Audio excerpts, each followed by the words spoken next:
Hello there. This is an astrological forecast for Aries for 2012.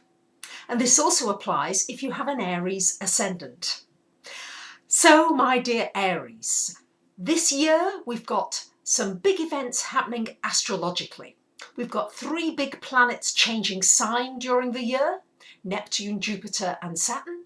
And we've also got Venus and Mars turning retrograde during the year as well. So I'm going to show you where this happens in your chart so that you can hopefully make plans and prepare to make best use of the energies.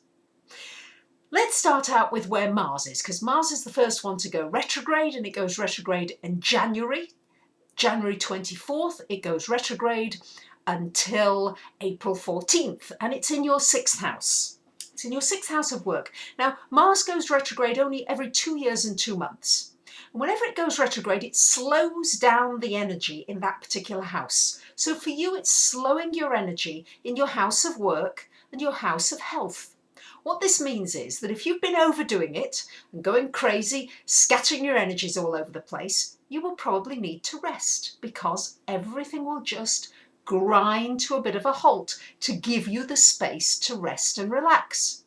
As well, it'll give you an opportunity to think about your work situation. Are you working all the hours God sends? And what are you doing it for? It's a time to reevaluate the kind of action you're taking in your work area. As well, are you feeling useful enough?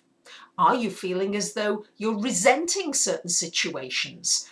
Mars would be suppressing of your anger, suppressing of your energy in this area. Are you feeling as though you're just not getting along as quickly as you'd like to? And of course, when Mars goes retrograde, it's going to make it slower. It's almost like a slowing down of a clock. But it could be a great time to research what you really want to do in your work area, how you'd really like to look after your health, to really look into that so that when it goes direct in April, middle of April, then you're really ready and you can move forward. And Mars is your ruling planet, Aries, so there could be a few little frustrations in that area if you are pushing forward. If you let go a little and allow things to go with the flow, then this could be quite a nice, almost like a little bit of a restful time for you. Then in February we've got Neptune changing sign. So Neptune changing sign, moving from your 11th into your 12th house. And this is really going to be a time, now it's there till 2025, so it's a long transit. But the fact that it's changed, it's moved from your 11th house and it's moving into the 12th house in February. So this is going to be more about you looking at whether you are inwardly fulfilled. It's taking an inside look. It's about, you'll want to probably meditate a little bit more, or if you don't feel like it, it would be a good idea to do it, because you'll be looking more deeply into the meaning of life. Is there enough meaning in your life? It's going to be a wonderful time for triggering your psychic abilities. For triggering that intuitive part of you, and also this feeling as well of the oneness of all of us, that we're really, there is this oneness, but that actually experiencing it rather than all this separateness that we often feel. So that Neptune will certainly cause you to maybe to have a crisis of meaning in your life. What is my life about? And you really need to think deeply and go inside and not ask other people's opinion, but to go inside your own thoughts and feelings and then come to your own conclusions, because that's going to be more powerful for you. Then in May, we've got Venus going retrograde. So as if it wasn't enough to have a Mars retrograde in a year, we've got Venus retrograde as well. And it's there retrograde between May the 15th and June the 27th. Only happens about every 18 months. And for you, it's in your 3rd house. So this Venus retrograde, whenever Venus goes retrograde, relationships from the past could reappear. If you've had a problem in a relationship, you might well have a reconciliation. It's going to mean probably that your social life may well just slow down a little bit. it's not a very good time to buy smart clothes and jewellery, because very often during a Venus retrograde, people's they don't dress with as much flair or as much colour. It's not going to be a particularly good time for negotiations. In your third house, that would rule negotiations, and it would slow down negotiations. So it could be a good thing if you feel like you're being pushed into a contract or a deal. You might feel as though just the pressure is taken off. So it could work out in your favour. If you're pushing to get a deal through, then you might need to let go and sit back a little bit until Venus goes direct at the end of June. It's probably not the best time for any kind of investment or starting any new financial activity. It's a very good time for sorting out all kinds of issues to do with money and your relationships.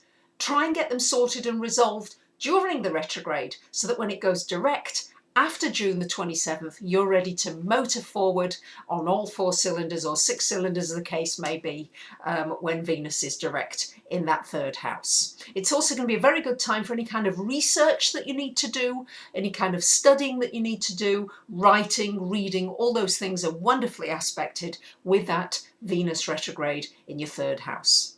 Then in June, we've got Jupiter changing sign. Jupiter moving out of Taurus on June 12th and into Gemini all year long. And it's in your third house. So this is going to be an expansion of learning. If you want to go back to school, it will be a great time. If you want to connect and build up a social circle, this would be a great second half of the year to do it. It's going to be a very good time for any kind of networking, any kind of promotional activity you want to do, particularly writing, publishing, any speaking engagement that you would need to do, any videoing, media, anything with the media, newspapers, e-zines, all of that is very well aspected with this Jupiter influence in your third house. And it's going to be a great time for developing connections in your environment with people around you, really expanding that out and learning and growing through the people who are around you. And you may find that your social circle changes completely during this latter part of the year. And it would be a good time to create opportunities to meet new people, because that Jupiter will bring in some very interesting people into your life. Then in October time, we've got Saturn changing signs. So Saturn has been in your 7th house of relationship for the last 2.5 years, will have been by October time. And so that will have meant a lot of challenges, a lot of lessons connected with relationships, maybe some endings and possibly some new beginnings and some commitments there as well. But it moves on October 5th and stays in your 8th house until October of 2015. And in your 8th house, Saturn is going to involve you really learning about valuing other people's resources. It could mean that your partner may in fact lose their job or not have as much money as they used to have.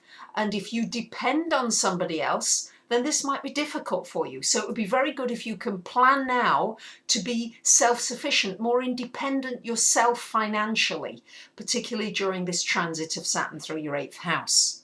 It would be a wonderful time to study anything connected with the occult, metaphysics, esoteric, astrology, numerology, tarot, Reiki, healing, all those subjects. It would be a wonderful time to really make a serious study of any of these subjects and make it into a career, make it really practical, because Saturn will give you the ability to ground it and make it practical and money making if that's what you really desire.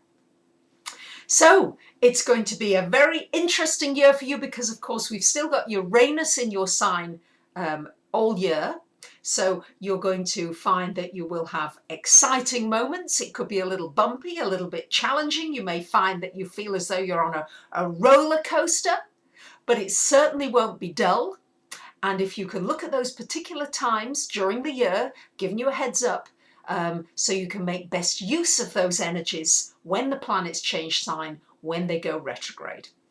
You might want to have a reading about this year for you personally, how it looks in your chart, and how you can make best use of the energies. Or you might just want to ask a question about 2012 and what are going to be the most important things for you in 2012.